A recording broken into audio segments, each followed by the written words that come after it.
Alright everyone, Andy here from Tech OBS, and I just wanted to show a quick tutorial on how you can use your Windows 11 without any password.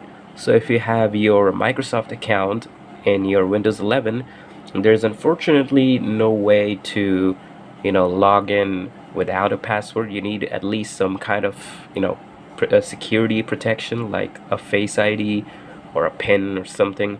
But if you truly want something to just put your name and just log in automatically, then you got to use like a local account. Unfortunately, I don't think there's any way to keep your Microsoft account and just go in without any password logins. I don't think that works here in Windows 11.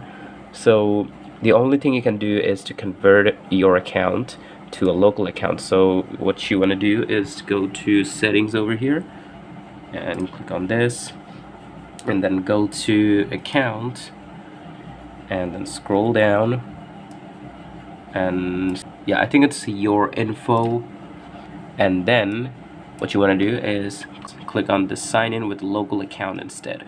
Let's go ahead and click on sign in with the local account. Go ahead and skip this step, and yeah, it's gonna ask, are you sure? Then provide the Microsoft password.